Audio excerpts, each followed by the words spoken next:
To order. Can we all please stand for the Pledge of Allegiance?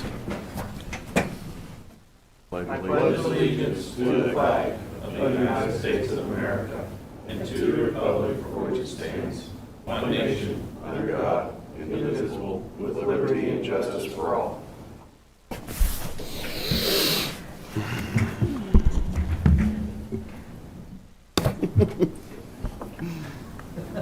Okay, Bobby, if you can call order, please. Commissioner Nathan Liker. Here. Chair Neil Younger. Here. Commissioner Michael Burgess. Here. We have a quorum. Okay. Gentlemen, did you get a chance to look at the minutes? Yes. Yep. Okay. How about the consent agenda? I'll move to approve consent agenda items A through G. Second. Okay, we have a motion and a second. All in favor, say aye. Aye. Motion approved. Anybody want to speak for? Okay.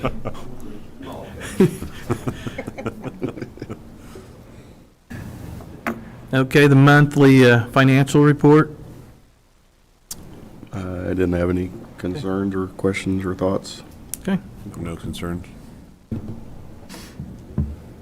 Okay, inmate tablet program. Scott?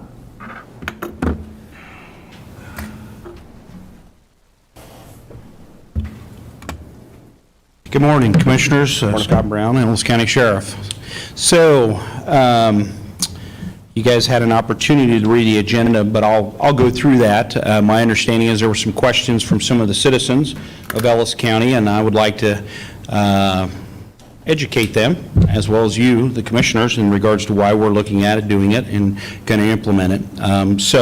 I did bring a little tablet for you guys to see. It's not really activated, but it'll give you an idea of the size of it. I'll hand that around, and then I will also hand around to you that you guys can share, which will make more sense as we go through the agenda item. Copy of the kiosk and the tablet with what's displayed on it, okay? Start over here with you, Darren. Thank All right, so since 2016, we've had kiosks within. When we remodeled the jail, we implemented our kiosks as opposed to the old phone that went around and you handed it to them, they made a phone call type of thing. And mail was utilized back then, handwritten mail. Since that time, that kiosk provides the ability for them to order commissary, place phone calls. They're able to receive emails through there, and they're also able to obtain or video visitation. With technology, it's one of those things where we either move ahead or we lose.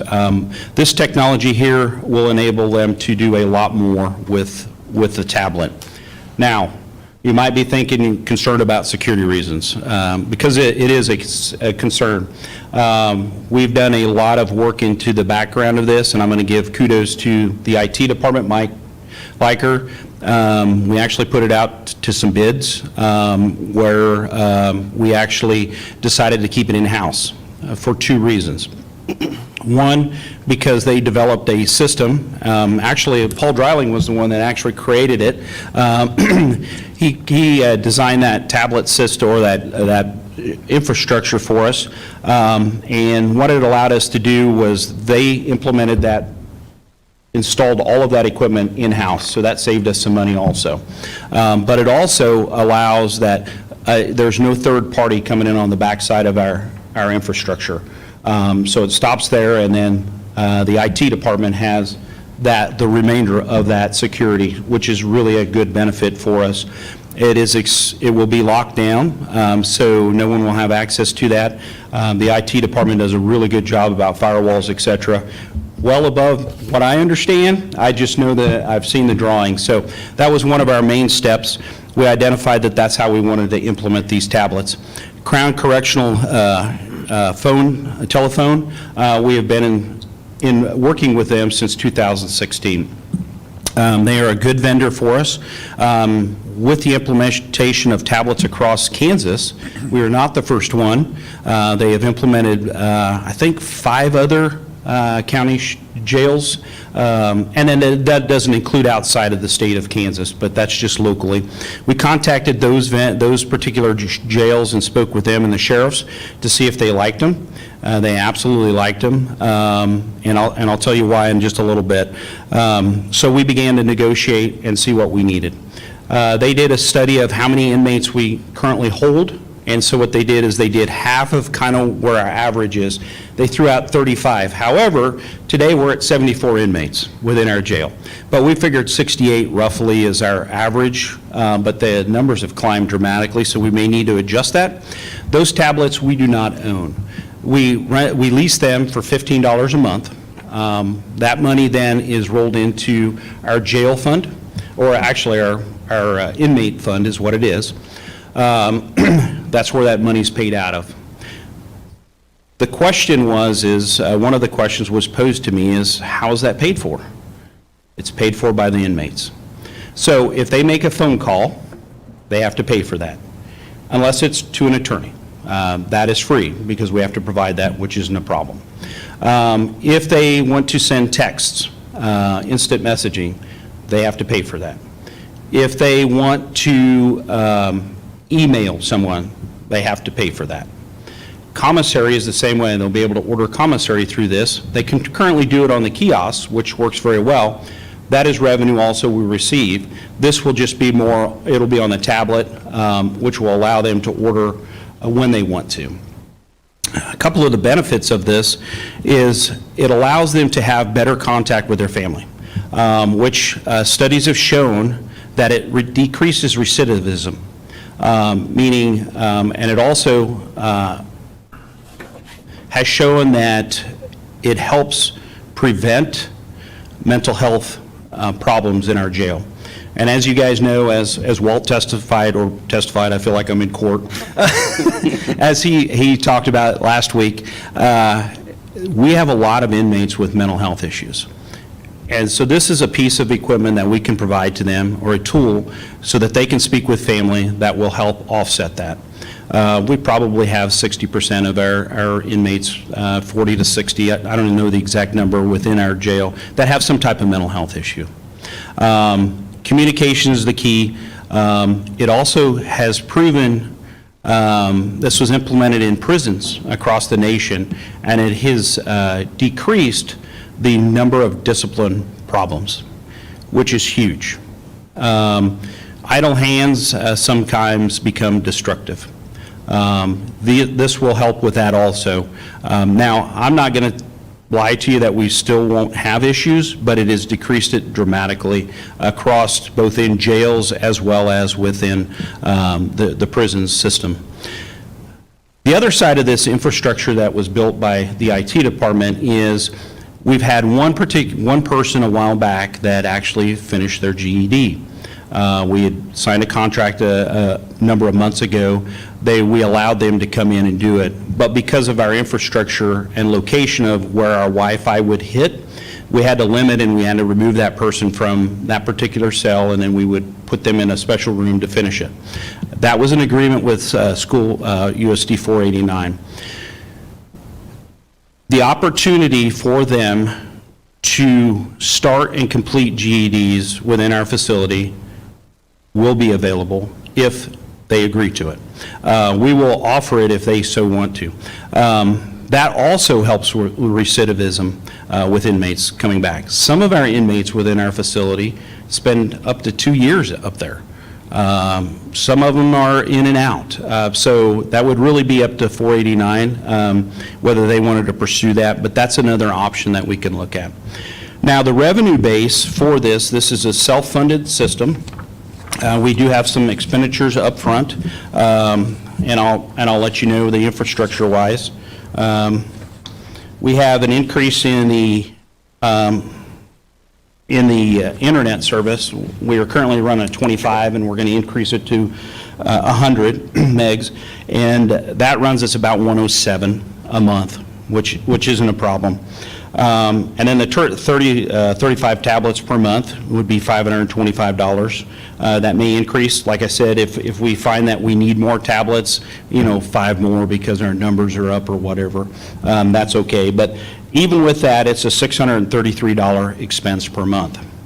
Now, our infrastructure is costing us $7,090. That's the startup.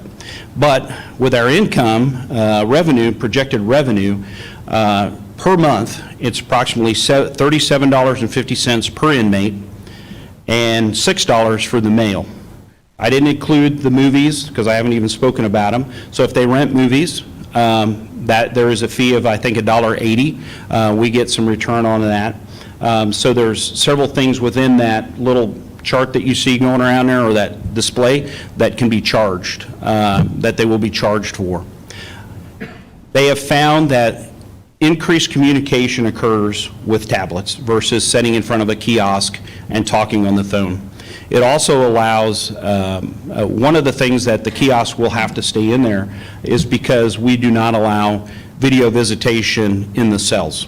That's for a variety of reasons. We don't need inappropriate videos and pictures coming across, so that will be limited. Well, it shouldn't happen at all. There's actual technology that is supposed to stop that, but with everything, sometimes things fail. So that will occur outside. For those that can't afford to buy movies and that, the kiosk is still available for them. And the question was posed last night, where do they get the money?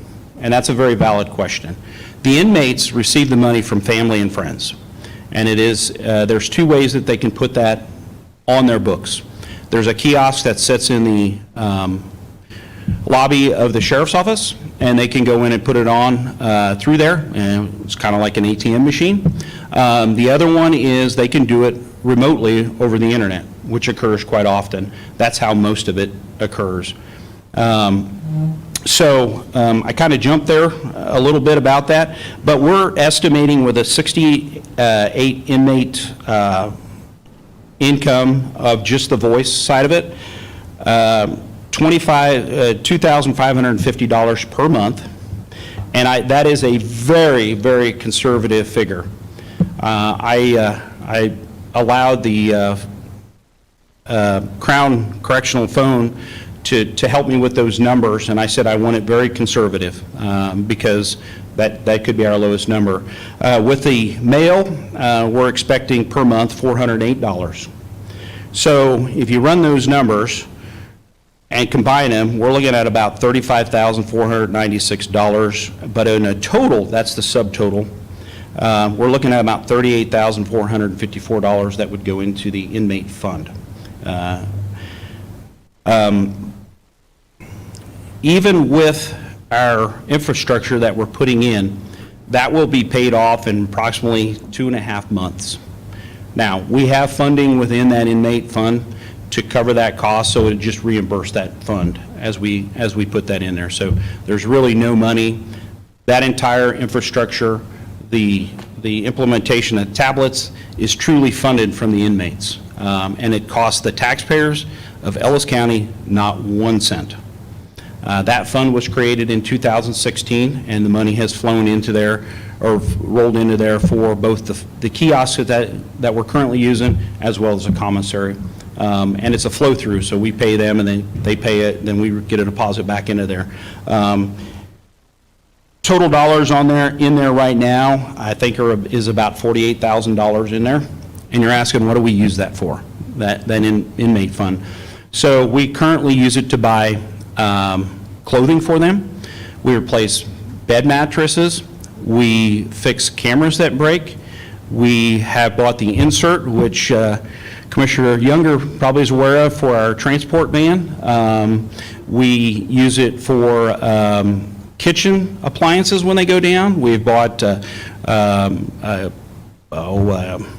heating portion for the food to keep it warm. I don't remember what you call it, but so we've bought several things. We bought garbage disposals and those types of things with those dollars, and that's what it has to be used for. So that's what we use it for. We try to keep a little bit of a reserve in case we lose hard drives and those types of things within the system, so we have some, but it truly does not cost the taxpayers of Ellis County any dollars. And if we can control their behaviors by a simple tablet and get better mental health, and we're not dealing with taking people to Larned State or to get evaluations constantly, this is a very cost-effective tool that we can use to stabilize our inmates' behavior. So I know I went pretty fast, and there's a lot of information in there. And I just wanted to put the minds of our taxpayers and citizens at ease and let them know that it's a different thought process, but it's technology and it's the way things are going, and we're not the first ones to try this. So we did our due diligence and we looked into this, and I think long-term wise, we're going to be better off providing these tablets to them. I'll stand for questions. Okay, it's got a couple of questions. The one question posed to me was, well, these are people who've committed crimes. They are in jail. Sure. So giving this tablet, is this going to be like when our kids go to school? Are they going to be assigned a tablet, or is this a privilege? This is a privilege and not a right, okay? So one of the things, and I talked about it, discipline, but I didn't tell you how we can curb that behavior. So if we have a pod that has created some problems, we just take the tablets away from them. That's one of the ways that we do it. We're expecting at least one, if not two tablets broken, and that'll be one of the questions, I'm pretty sure. So they're about $550 per tablet. If they are broke, they will be charged criminally, and then we will seek restitution from the courts to replace that tablet. They also will be short within that pod at least one tablet, because we're not going to penalize the other ones for behaving. It will take 2 to 3 weeks before we get another tablet back in our hands to place back into that. There will also be disciplinary actions for that person individually, but we find that we're very limited on what we can do, but oddly enough, just as in school, peer pressure sometimes curves the behavior and makes it better. So, yes, any other questions? Well, I guess the only other question is the tablet that was passed around is fairly hard, could be used as a, some sort of a weapon. Is that going to pose any problems to our jail staff? No, protocol, and I don't want to get into it too much, we have protocol that doesn't allow us to go in unless people are locked down. At that point in time, if tablets aren't turned in, they are locked down within a cell. We do an extraction team that will go in. We'll always have an opportunity for injury whenever we have to go on hands-on with an inmate. They typically, when numbers show up, and we typically have quite a few that show up if we have to deal with a person, they typically change their mind because they know there's additional charges, there's additional consequences for their behavior. And secondly, they have things within their cell that could be used also. They have paperback books right now that if you put it in a pillowcase or something, you could utilize that to swing it around and hit somebody and catch an edge or something. So there's always a risk.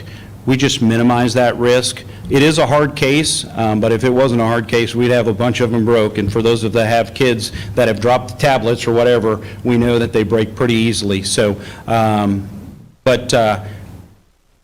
we will be, I believe we'll be okay with that. But I appreciate your concern. So, I got one last question that was posed to me last night. Will these inmates, some of them may be predatory in nature, will they have access to social media through this? very good question, and I should have covered that. They will have no access to anything outside of what that tablet allows. And as you guys looked at it, there's no Google, there's no any of those. They will have no access. It is a secure from our server to theirs, and they only have that capability. And then secondly, we are able to monitor, and they will monitor it on the other end to ensure that no one has hacked the system or is trying to hack out of the system. They're really locked down, and there's just not much they can do with it. I didn't add also, so when they come in, they will be issued earplugs for it, earphones, and they will get one set issued from us when they come in. And then after that, if they break them or do something with them, they will have to purchase them themselves. So they need to take care of those also. We're really trying to put this back on the inmates, the cost-wise, so it doesn't cost the taxpayers any money. And I think we've developed a pretty good plan and in regards to this. And just to let you know, this happens to be my capstone project for my CPM class. So a lot of research went into it, and this is what I'm presenting to finish out my course. So, thank you. Yep. Couple things. Is there any expansion? I'm thinking ahead, actually, of this stuff. The GED, that's fantastic. And as you said, to keep mental health and Larned and stuff, is there, I guess, expansion capabilities? High Plains Mental Health has a couple different little apps for Correct. Mental health. I think it's called 7 Cups or something like that. Yeah, correct. Is that capability potential for inmates with some sort of mental health, with maybe a tie to High Plains Mental Health or other? Yeah, and actually, I've thought about that. I haven't had the opportunity to sit down and talk with them. My only concern would be we would need to, and I'm not a computer guy, so don't get me wrong, that would probably have to connect with the phone service, but there are other apps that are not shown on there that they're working on adding to it, such as religion types of things, faith-based things. So I'm sure that is a possibility, and I would definitely follow up on that down the road. As I would like to get into it for a little while and see where we're at, but I like the idea, and I think it's a good idea to look at that. As you know, High Plains Mental Health and Ellis County Jail, we work closely. They're up there. We have a liaison that's up there, and that has helped us immensely keep people out of Larned and also get them the medications that they need. So we work closely, and if we can we can solidify that and make that happen, I'm all in favor of that, absolutely. And I'll make a personal comment. I think this is a great project. I know there's public perception about what jails and prisons should do, but I do have a cousin who's only 10 days younger than me that we grew up very, very close. But unfortunately, he will be spending many, many years in the prison system. And I always know which prison has these kind of things because I will get reach out text, and then we can communicate. Yeah. And I know from his standpoint, to be able to talk to friends and family a little bit more freely is tremendously supportive. So when he's moved to something else that doesn't have this, Right. then I have to sit in the dark wondering how he's doing. So I think this is, from a personal level, is a fantastic thing. Well, thank you for sharing that. So that's exactly what we want to accomplish, so.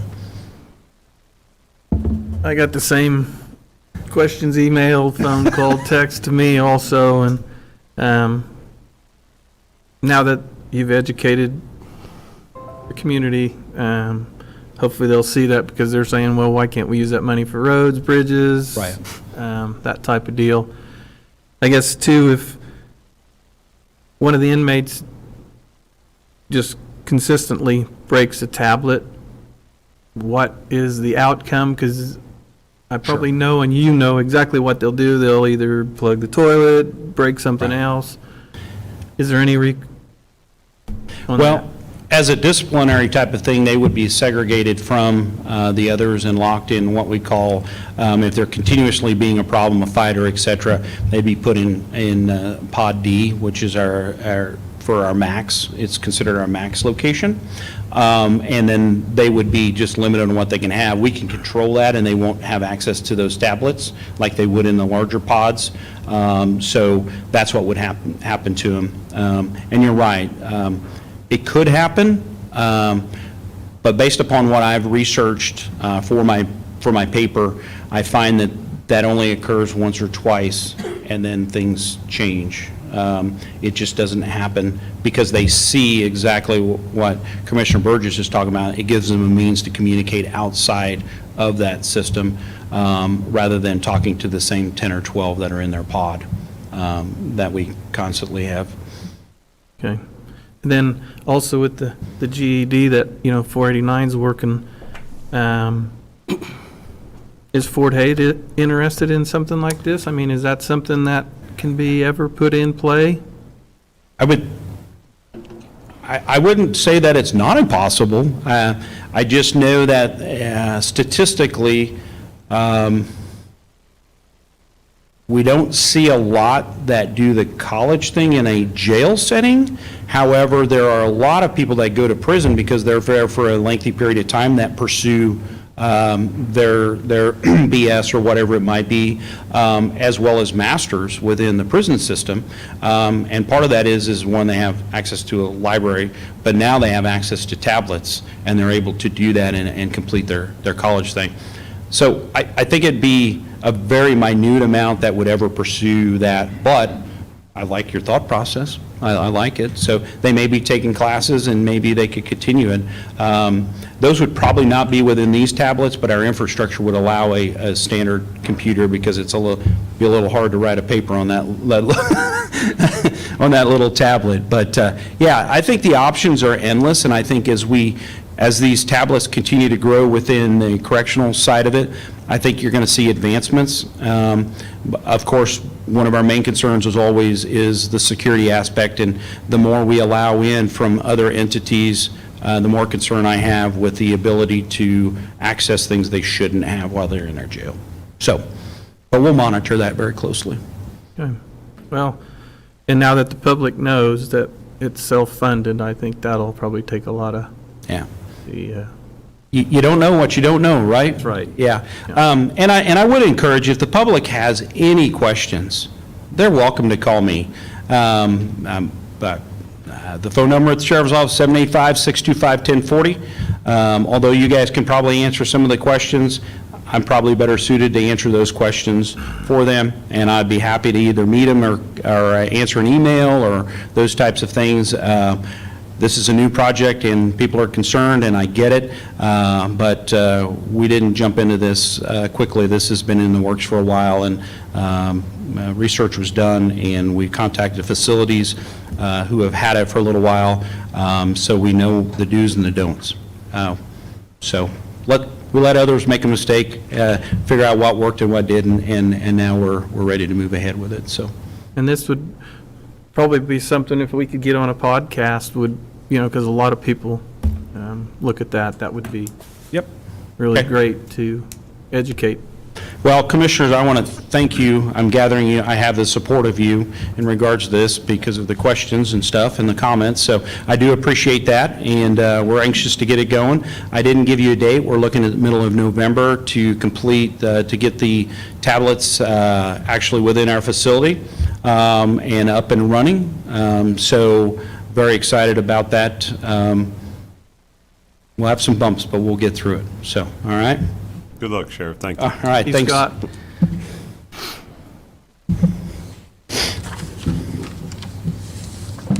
Okay, the North Tower backup. Darren? Guess with Scott up here, we could have had him continue, but on the North Tower piece. We'll give him a break, I guess. Darren Myers, County Administrator, so we'll talk about the backup dispatch center as the first part of this agenda item. As the commission is aware, earlier this year, you gave staff direction in regards to the backup dispatch center on how its functionality is operated based on, do you have it that the center is open or operational based on the current center, or do you want that backup center to be a true backup center where if the primary center on 12th Street in the basement of the law enforcement center goes down or needs to be evacuated for whatever reason, the backup center is fully functional. With that decision of being it fully functional, that changes the equipment that is needed to be ordered as part of that console system. And without getting into the, I guess, the very technical side of things, for that center to be standalone, it has to have the ability to steer the consoles in a direction based on what the local needs are. So most likely, it's going to be if there's some type of major event, emergency, a fiber line cut, a flooding, carbon monoxide alarm where the primary center has to be closed. Those consoles have to be steered, so that way their primary steering, which refers to their connection, is how they're connected to the state. That primary connection is through a fiber connection. If that were to get cut or not be available or go down, they are steered to a different direction, and that's how they're connected to a local radio tower just north of Hayes, just the same as the radio that Scott's holding on his vest is communicated. To do that, we have to buy gateways, switches, a couple different pieces of equipment in the rack, some cryptors, and then 8 consolettes, which are the actual radios for each radio channel for that piece of equipment, for that console to operate. Basically, it's a whole nother server rack full of radios and equipment. So with that change, this is the result of that with the change order that you see within the agenda item. The total for that change order is $215,378.50. $150 of that is just for the equipment alone. That's the radios, the switches, the gateways, and some antenna combiners and such. All those pieces of equipment are on the final pages of that change order. And then the additional 60,000-ish on top of that is what is for the installation of the equipment, testing services and such. If you look at the change order, it also identifies other fees that are paid, and they're called SUAs. Sometimes they're similar, referred to as SAS fees, but they're basically the warranty.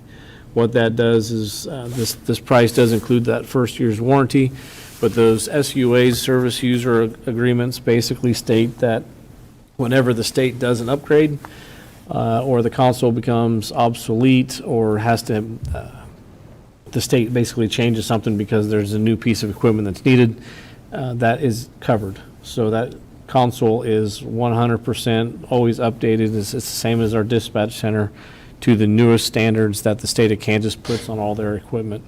For instance, as Scott will probably talk a little bit with the North Tower project, the month of October, they are doing a statewide update to every dispatch center that has Motorola consoles, all the KDOT sites, tower sites and such. So those upgrades affect us. That's what those server SUAs cover. And those are budgeted for the future years after that. So with looking at the future a little bit, the financial impact that I had on here, the $215,000 and some odd dollars there, that will be split. I did make a change since I did the agenda last week. And the PO that I had Commissioner Younger sign, if this does get approved, we will change the funding allocation. The 215 and some odd dollars stays the same, but we'd only use 50,000 out of the Fund 16 Communications Capital Reserves, and the other remaining $165,378.50 would be coming out of Fund 157, which is the ARPA funds for the project, and that's what's stated on the purchase order for this project. And I guess before we move over for Scott's comments on the North Tower, see if there's any questions on the dispatch center. Will that should be the end of the fees on doing our changeover for our standalone dispatch? Unfortunately, no. Okay. For this project, so there's several pieces of equipment that have to be down there. This is just and once it's up and running a little bit more, if they come over and do some testing, I'd be more than happy to take the commissioners down there. But this console basically puts a screen on the dispatchers. Some of their screens, they have 7 monitors that they're actually working off of. But what this does is it puts a screen with a whole bunch of icons that has the different paging. So if you're paging out EMS stations 1, 2, or 3, Hayes Fire, Ellis Fire, Victoria Fire, County Fire, all the different companies, and then you have the different types of tones, whether it's just a EMS call that needs fire, or EMS call that doesn't need fire, or an EMS or a structure fire, or a vehicle accident. There's all these different types of tones that's brought in from another system, which like I said, I don't want to get too over robust here. But that's what this console does, is it pages out all the necessary responders, but then it gives them the ability to talk to all the responders over the radios. And that's all this console does. The back end piece to this, which is another part that the IT is been working on. Actually, Paul and Dusty were over there all last week, is the backup data recovery center that we put in for the New World. So that way, if that primary center goes down, the backup site spins up the servers and it's constantly mirroring. I'm not sure how much or how often they decided to mirror those 2 servers. So that way, if one goes down, there's very minimal loss of data between the 2. It may only be a couple minutes by the time it mirrors each other. We had to have paging antennas, cables, and paging encoders put down there. One of the things that are left that's still not is the 911, the actual 911 servers from the Kansas NG 911 system, next generation. So what would happen now is if the primary center goes down, we have 5 911 lines, and if that center goes down, we have the availability, basically the flip of a switch, call it, on their computer screen, that would transfer and roll those numbers over to phone lines that are already installed down at the backup center. So you still call 911, but that 911 is going to be automatically reverted to, say, 625-1111, and it rings down there with that 911 system. They lose some of the functionality until we have the full backup 911 center, the NG 911 system installed. Okay. And then the other big piece that they have is, it's kind of 2-part, is the computer-aided dispatch, and that's a public safety records management system, basically for everybody in the entire county. That brings up all the history of what's happened at this location, or these people are in the law enforcement system. That's up and running already. The console system is the next big piece, and then after we kind of get this one situated, it's then time to look at the NG 911 system being installed over there. And we're planning for it. IT already has a rack that we put in there for their equipment, and it's being cabled in. But that's all done through the state of Kansas from the coordinating council of the state. Okay. So long-winded answer, there's a lot of stuff going on. This has been a Just long. one piece. Yeah, just one piece to it. Okay. If we could go bigger, there's the room that's dedicated could have 3 full positions, but this is just one position. The current dispatch center has 4 full positions. So it not only can be used for a backup, but if we have I don't know how it gets during Oktoberfest, but if they wanted to call in extra dispatchers, we could then staff 5 full positions instead of what we have now for 4. So if there's an influx, if we had a big event, that could be used as well. Okay. Yeah, and that would be useful if they had a specific TAC channel that they have an operation going on. It would specifically go to there, while the other normal traffic would stay within the main dispatch center. So you can break those out. It'd be a great use. You know, this was talked about 3 years when I first became commissioner, that, you know, you had taken me down in there, and so it all takes time, and I think it's a good addition to us for our community, so. This is coming out of 2022 budget, this approval? This would 100 be, or the 200 and so the whatever. ARPA funds would come out. We don't really have a budget. I mean, we have a outline of what the remaining funds are allocated for based on future commission approval. But the ARPA funds would just come out of that fund, so there's no annual budget for that, so to speak. But then the other portion of that comes out of the capital improvement fund, or the capital equipment fund, which there's no. When we talked yesterday, and maybe I'm thinking something wrong, but we were wanting to use all ARPA funds, correct, but we were not able to. Is this item, or did I That's a different item. Different item, Yeah, okay. I think the next one or We'll 2 ask that items on the question when we agenda. get to that one. Okay. Okay. Well, I'll move to approve PO number 7753 to purchase the additional public safety radio equipment for the backup dispatch center. Well, did we want to hear if it's working up north first? No, sorry. No, I don't. Let's just go. Heard enough from him today already, right? It's got to be way better than it was. Can we just hold your motion, Michael? Sure. All right, North Tower, I know there's been some updates. So as you know, we've worked with Midwest Energy, Tim Flax and his staff. I just want to praise them and thank them for what they've done for us. This project would not be where it is if not for them. They did all the heavy lifting for us and provided us a tower for very reasonable cost to the county. So I don't know, I don't think 1,000 thanks is enough. So with that said, we actually have the tower is up and running, which is very exciting. Mid-September, we were able to get the crew out to climb the tower. They ran all, excuse me, ran all the cabling. They got the antennas up.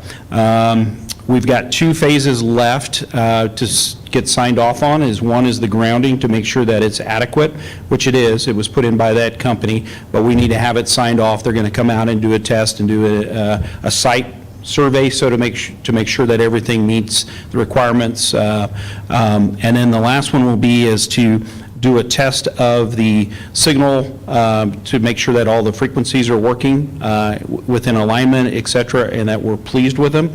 So Darren and I will sign off on that. We will have a day of testing with the company to make sure that happens. I don't think there's going to be any issues at all, and I say that because after it was live, I was like a kid in a candy jar, you know. I went up north and I drove all the roads that we had problems with reception. I've been in the open range. I've been areas, Riverview Road, where we don't get them very often, the signal. Last night we had a fire up in that area. I checked and corresponded with Darren and Lyle, and they were able to communicate, which prior to this tower install, which is actually to the west of 183, I believe is where it was located, correct, the fire was, which dead spots up there.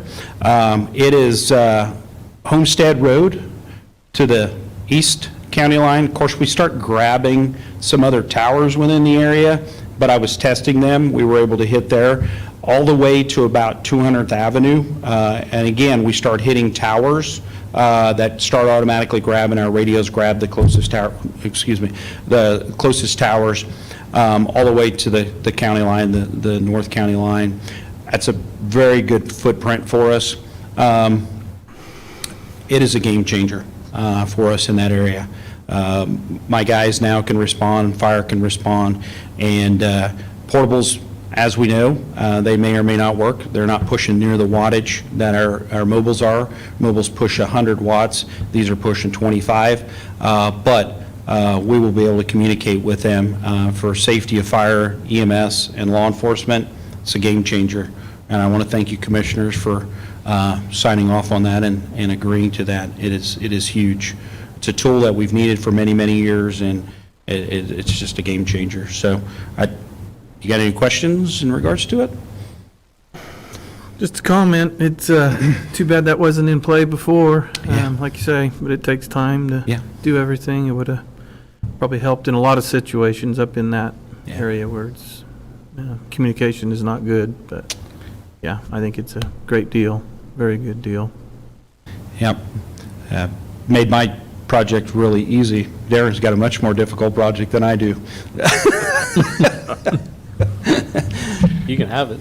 No, I'm good. I'm good. Did I've got such a other. good job with that one. How far did you go into Rooks County before you were probably getting some bounce back off? I didn't run too far. Okay. You know where the tower's located. We're a little bit into there. It's probably gonna, Rooks County ran around up there. The sheriff never got back with me, but I'm pretty sure. Our antennas actually face, which kind of makes sense. They actually are directed more towards Ellis County. Okay. Would be Okay. reasonable, right? But it will feed back into Rooks County and probably fill some of their dead spots, as well as the Russell County and Osborne County that we're tucked up against. That the north is very, very well covered. And one of the things I didn't add, one of the best parts about this is in our old system, as you headed up north, you had to switch to another channel because it didn't roam, and it wasn't on the network.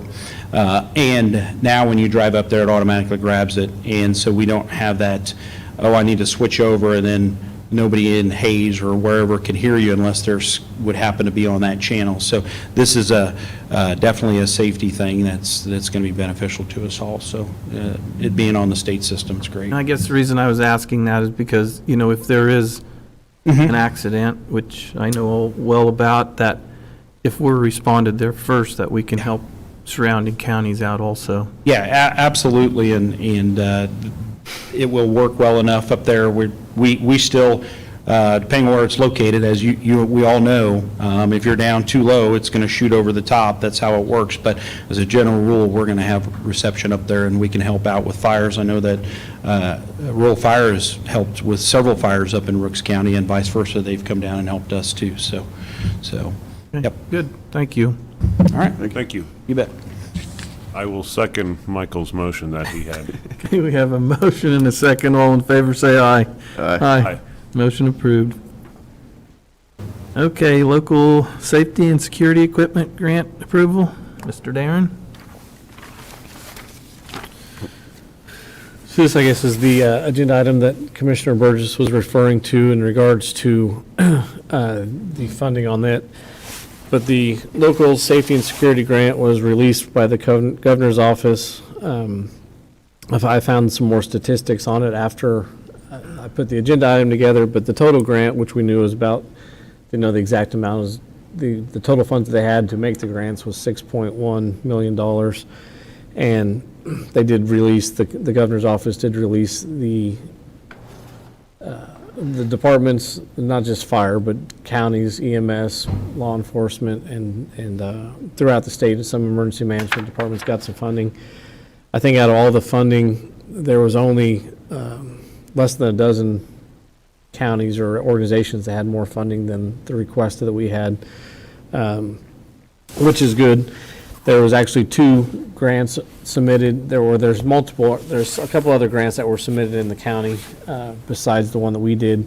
The only other one that was accepted was the Victoria Fire Department. They put in a request to replace their fire hose on their back, their large diameter hose on the back of their trucks, and that was a grant for about, I think, $25,000. So out of that 6.1 million, about 125 of that, 125,000 of that is coming back to the county.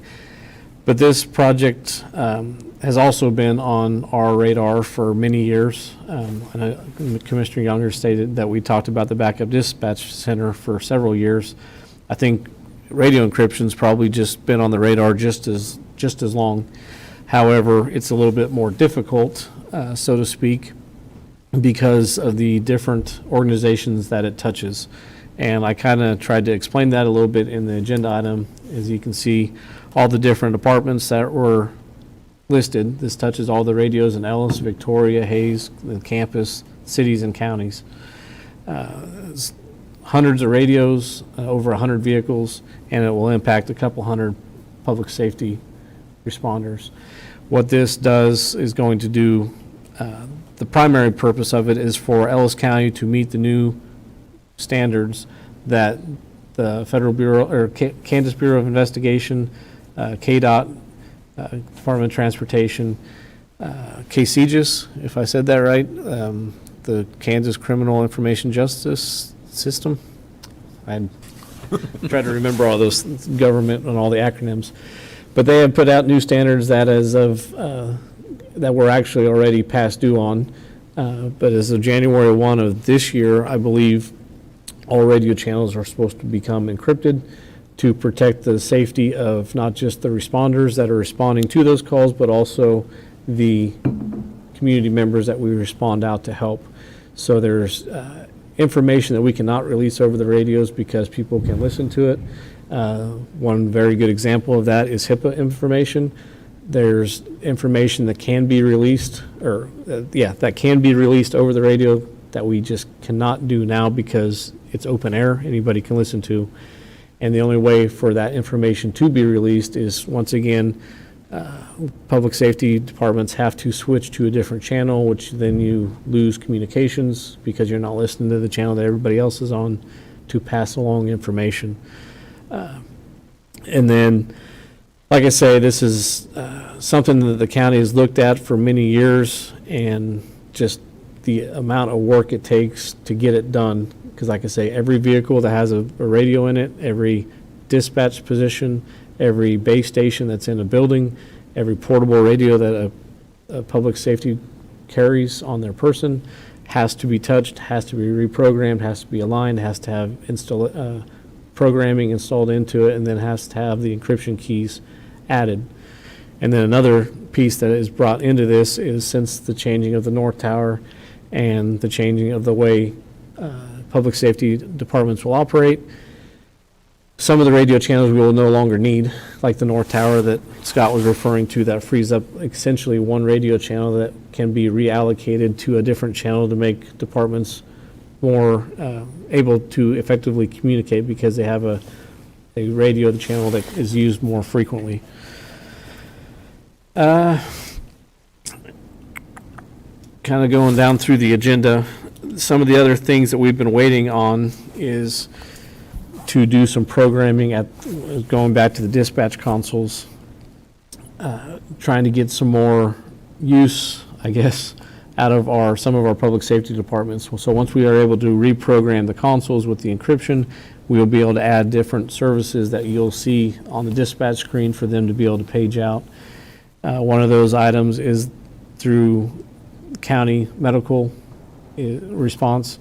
Is currently the way, if there's a medical emergency, a code blue, a traumatic injury, electrocution, or burn, currently just EMS is paged out, and then they have to gather information while they're responding, or wait until they get on scene to gather more information to determine if more help is needed.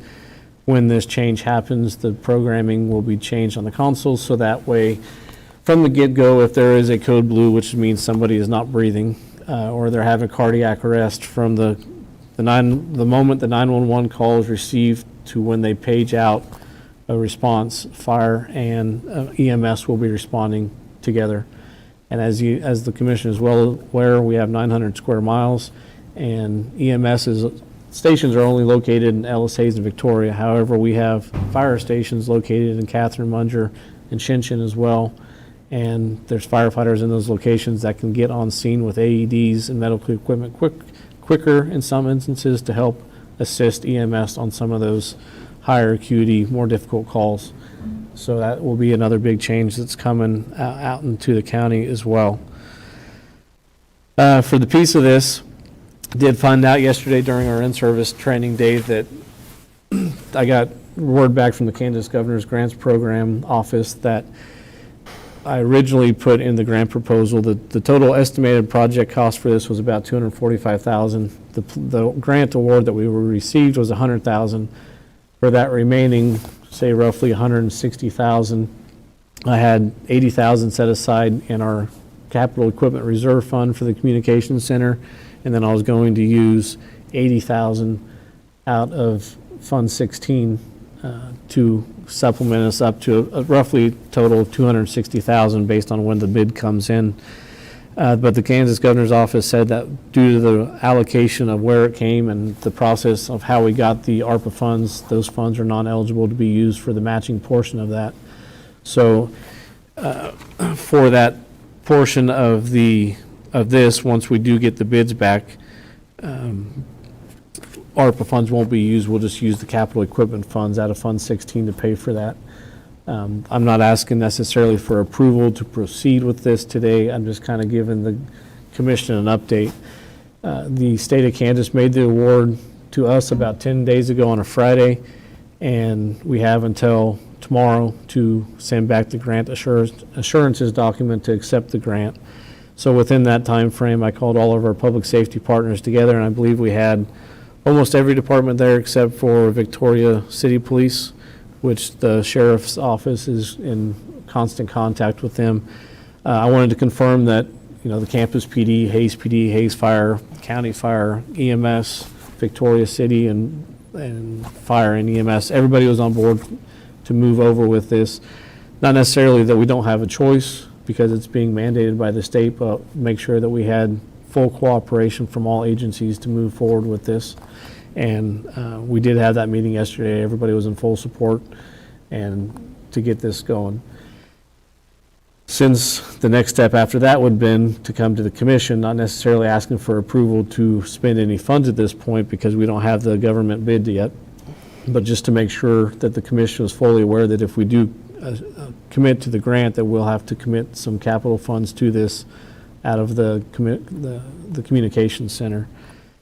Time frame for the project, where I'm hoping to get bids back by tomorrow or Thursday for this project. I sent them all off last week.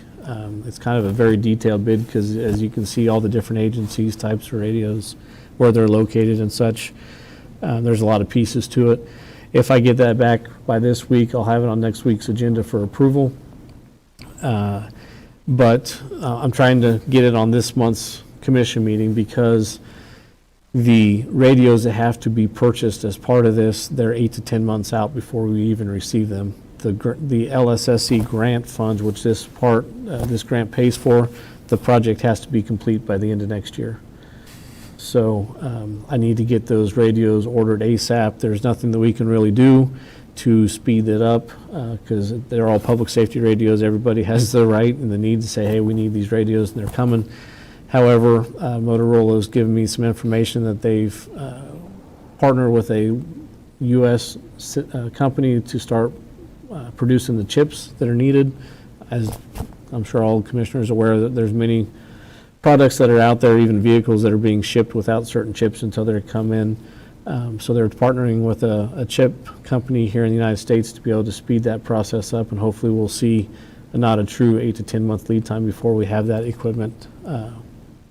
So that's kind of the time frame in regards to the grant, the signing the documents to actually going forward with getting it completed, which wouldn't be until summer of next year approximately. So with all that, I guess I'll answer any questions you may have. I have no questions at this time. I appreciate the hard work you're putting in on this, and hopefully we can get it all the chips fall in the right place.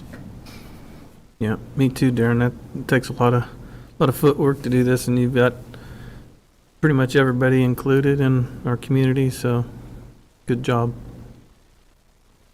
Yeah. By not using the ARPA funds, though, we can find other projects, just allocate 80,000 to some other project then. Correct. So without supplanting, we don't have anything budgeted for this, so we're not using any local dollars that were identified through county taxpayers that we're not going to be, because this has just been a project that we've been wanting to do. We just never had the funds, nor, since the mandate is coming up. So by using the ARPA funds, for instance, for the console position that was just approved, and not using it for this, so that way we're using all of our capital reserves, which is an unbudgeted account, to be able to pay for this project without using the ARPA funds. Okay. That works. Thank you. Okay, if I get the quote back this week, it'll be on next week's agenda for approval, and I guess if you have any questions before then, I'll let you know, but hopefully we get the quote back. Sounds good. Thank you. All right, the National Association of County Operation, the green light resolution. Darren? This is something that Lisa Ree, our county appraiser, brought to us last year for approval from the county commission to make a resolution in regards to displaying green lights on our county facilities to recognize and support our nation's veterans. I'm not sure how long NACO's actually been doing it, but last year was the first year that the county got involved in it. Last year, the buildings and ground staff bought the lights to light up the courthouse and the emergency services building with those lights, and he had ordered more lights to get more buildings lit up this year in green. Hayes Post had a nice article on this resolution last year, and they posted some good pictures from our two buildings. Not that a green light would look sharp all year round, but it did stand out, and they did look good. But we're asking that the county adopt Resolution 23-21 to support NACO, which is the National Association of Counties' effort for Operation Green Light, just showing our support for our nation's veterans through the week of Veterans Day, the beginning of November. Any discussion? I have no problem with that. I don't either. That's a great thing. That's the least we can do to support all our veterans, and good deal. I move to approve Resolution 23-21 showing support and appreciation of our nation's veterans. I'll second that. Okay, we have a motion and a second. All in favor, say aye. Aye. Motion approved. Okay, administrative fence bid award, Darren? The next item on the agenda is the item brought back to the commission based on what the commission would have liked to have seen. We originally looked at putting a fence outside this facility once we moved the chiller outside into the parking lot. The chillers used to be up on the roof, but when we did the HVAC upgrade to the building, the chillers, based on their line sets and location to where all the equipment down the basement needed to be, we put that pad, as you all three are well aware, where it sits out there. The other pad that's out there is for the generator. I did receive word yesterday from the contractor that was awarded that bid. We were originally told 380 days on the generator, and that was ordered November, December of last year. It's showing delivery date of December of this year. However, the transfer switches for the project are still shown to be April of next year. So we knew it was going to be a long time, but just another thing, shortage of equipment, whatever it may be, it just takes some time. However, I did visit with the contractor, And he is fully okay that if we put up the fence now to start protecting the equipment that's there, he will not have a problem with setting the generator in the future, because he's going to have to bring a crane in anyway to pick up the generator off the trailer and put it on the pad that's out there. So as you can see in the agenda packet, there's a picture of the fence that is one that is proposed. That is a vinyl fence. The posts are reinforced with aluminum, and then the stringers between the 6-foot center post are vinyl as well, but they're reinforced with aluminum with slats.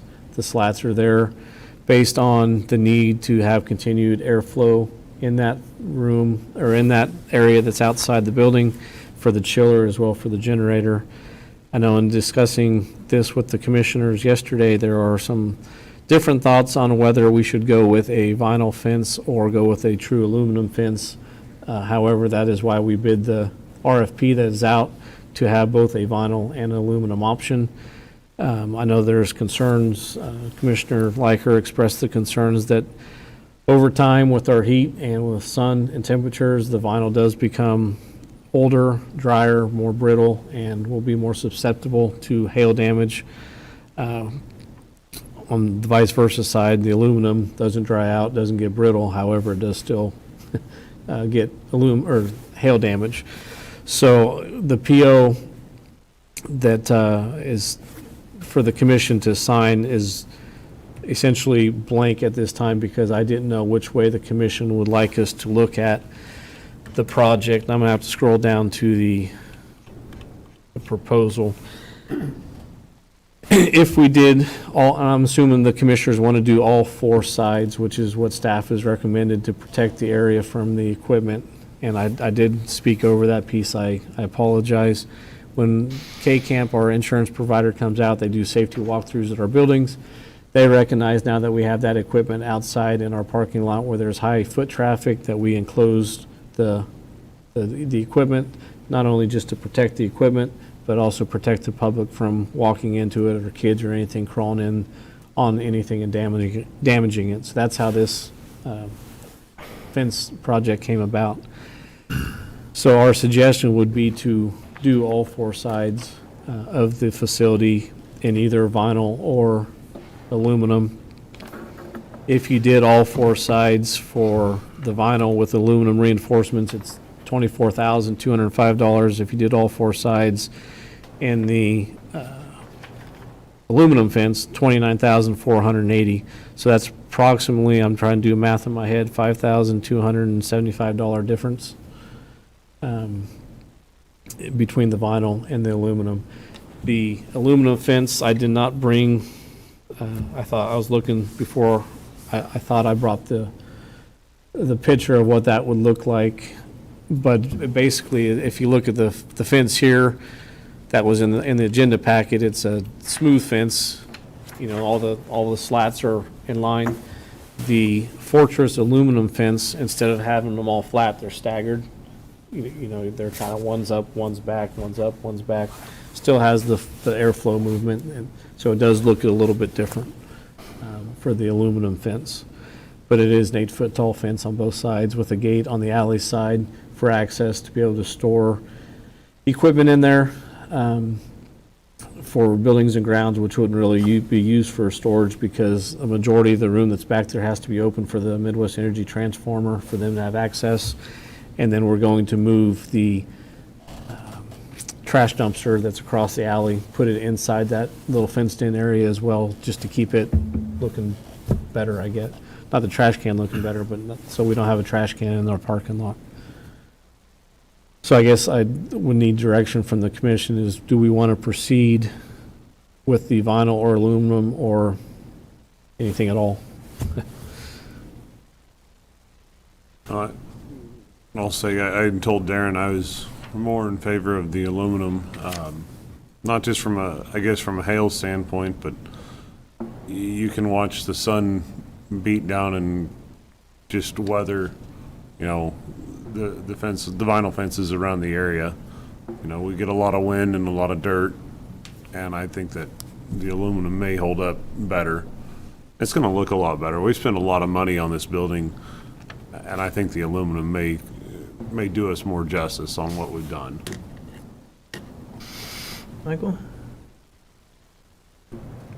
I don't have to, Okay. One thing I did want to mention that I forgot to say last night when we were visiting on the phone, and I apologize.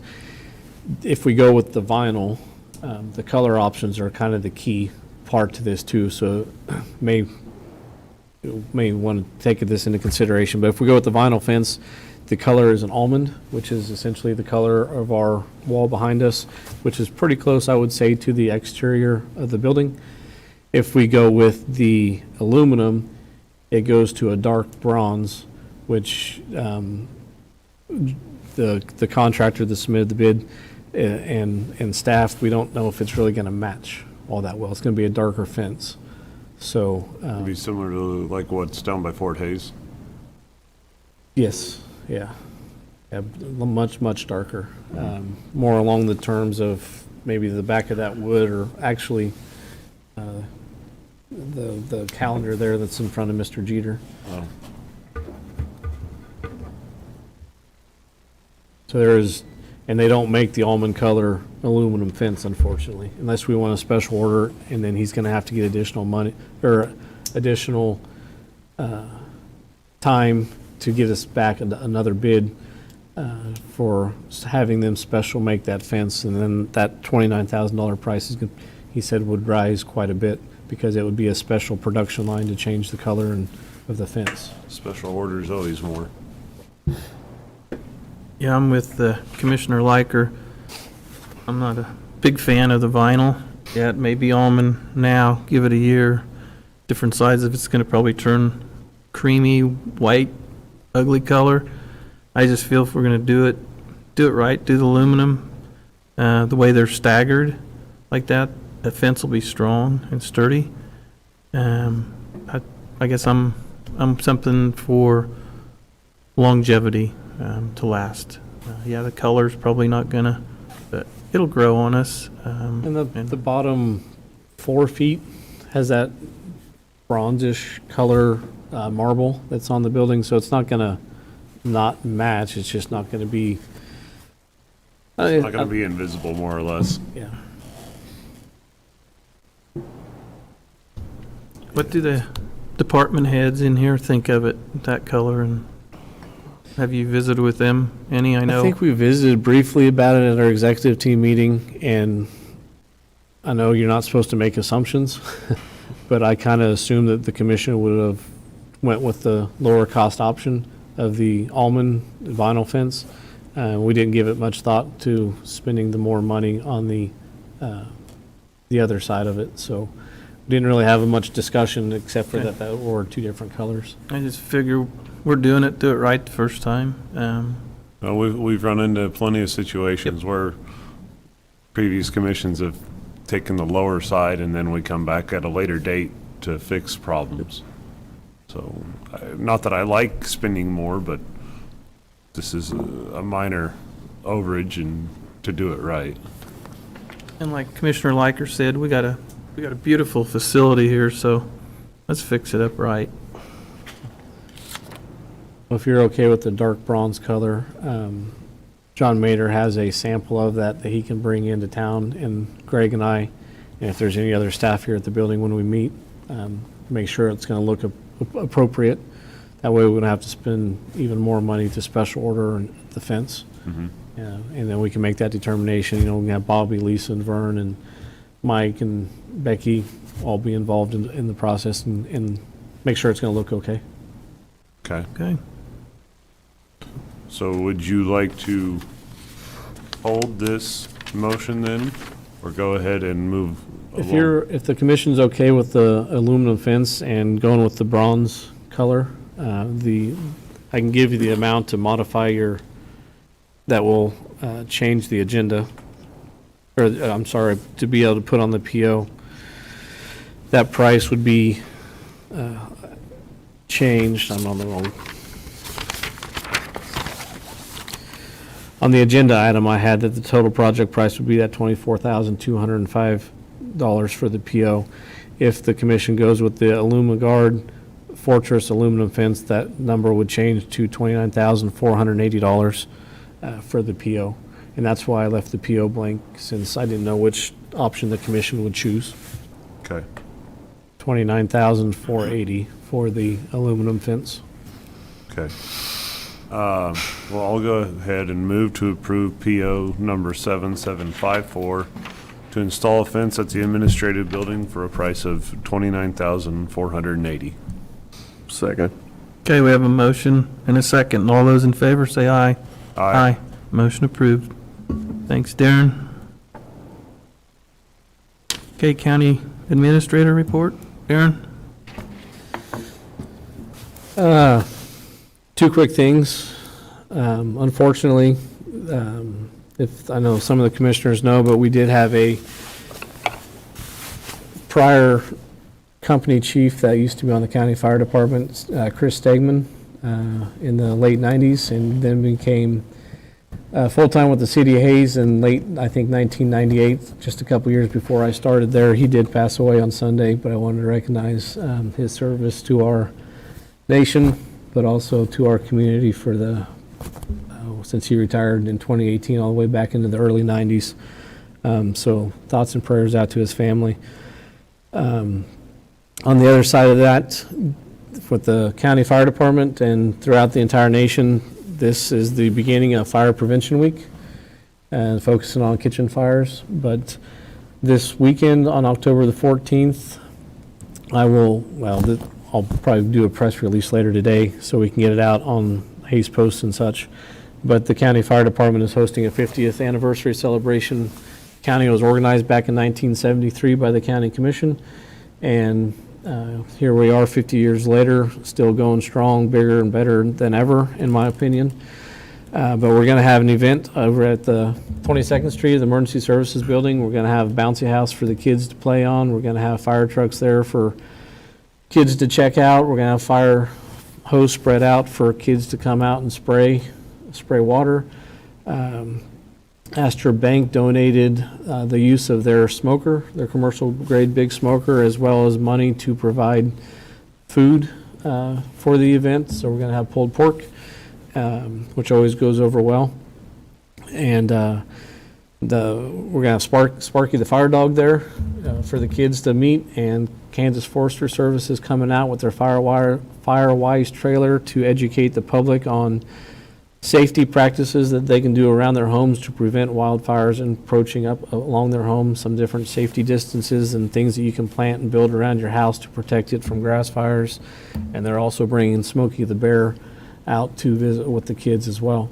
So anybody that's listening, or if you know anybody that would have kids, grandkids, nephews, nieces that would like to attend, Saturday, October the 14th, starting at 3, go until 7 p.m.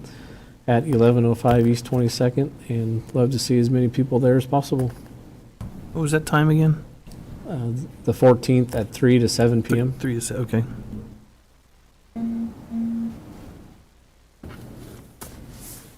That's all I got.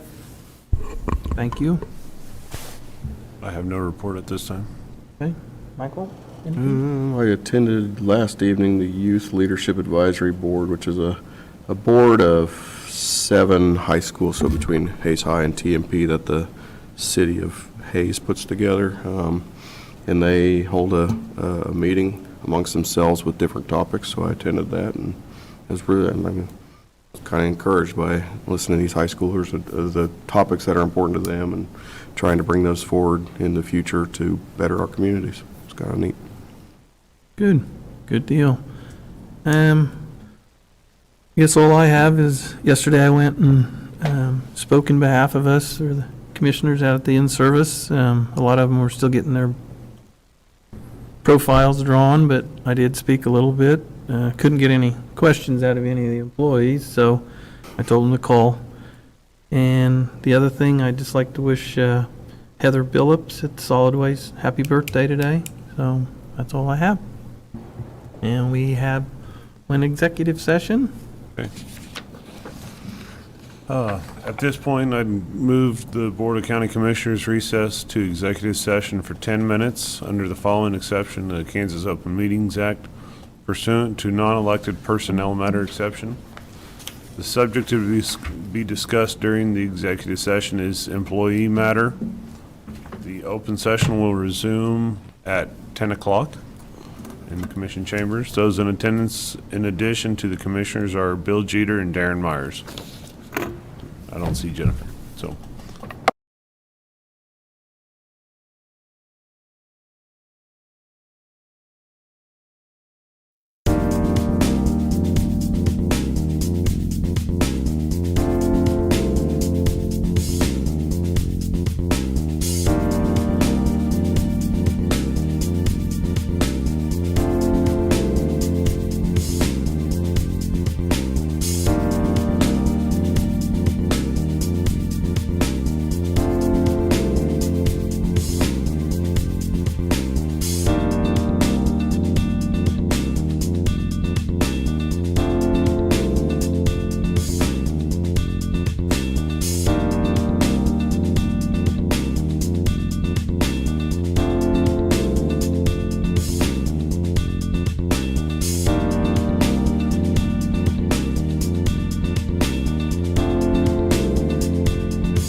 Okay, there's nothing decided.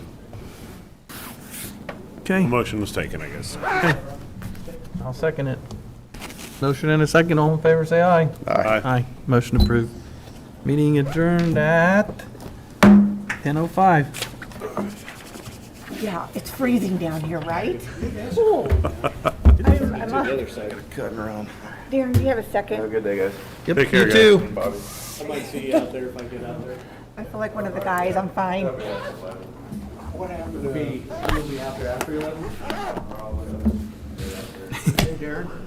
Everybody's got things going on. Always busy. And you really got things going on now. You know what, though? I'm glad I get it done. Yeah. Get it done. I gotta steal one of Carolyn's cookies. No. Take a couple of them. Are you seeing any pheasants? A few. I seen Sunday.